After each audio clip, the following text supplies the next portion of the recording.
We have Ice and Black, we have Supreme, we have Late Fry, we have Pam and Hall. And we have a few Darlenes scattered in, and that's a pinkish reddish color. It's been several years in the making for Sylvia Crowe and her family at SunWoman Farms. I grew up in Atlanta. Farming was not in my background. She's learned a lot, including the fact that it takes around 5 years for muscadine vines to produce a large crop. I guess the Supreme would be my favorite because it's a big purple, and these are what these are. And they are very sweet. So when you pick them, you want them a little soft. You don't want them hard, and it's got to be completely purple. You can't have any green or any pink on it, or otherwise it's going to be really sour and you're going to make a funny face. Did you know that muscadines need leaves on their vines to produce fruit? And the color of their leaves can tell you a lot. So it would be yellow if it didn't have enough nitrogen. To make sure they have the healthiest plants possible, they take soil and leaf samples. We test at least once a year, but if we see a problem, like this row may not look as good, and we do have some of those rows that they're missing something. So we'll check that one a little more frequently. In the vineyard, we have sandy soil. Parts are just downright clay, as hard as a rock.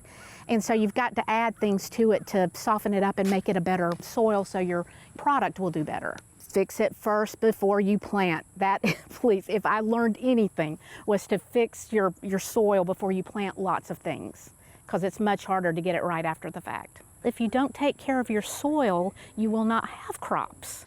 She says her local UGA extension agent has been helpful in getting her soil right for planting, and they've traveled across state lines to North Carolina and Florida to learn more about growing muscadines. We have 5 different varieties, and they all have a different taste. You have to hand pick them. You can't do it with the machine, it will tear up the berries. They offer a U-Pick operation at SunWoman Farms where you can try your hand at picking your own Georgia-grown muscadines. When people come in, they want to see how it's grown.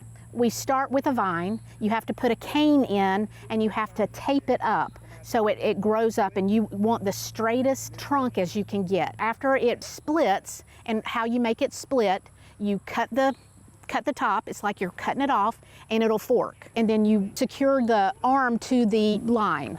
This is what your result is. Starting in January, we start pruning. So you have to prune back because fruit only comes on new wood, new growth.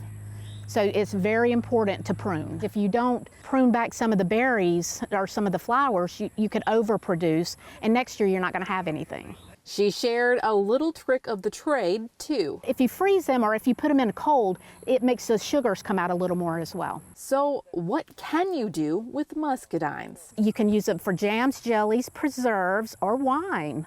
And you can make ice cream. And something that may surprise you, they self-pollinate. We have different varieties because some are male and female. They self-pollinate. We don't have pollinators that fly to each plant, so they do it themselves. So you have to have a male and so many females. This SunWoman is proud of her crop and how far she's come as a farmer. I suggest that everybody plant something and learn how to plant it because I did not. It was a learning experience, and it was a hard learning experience for me.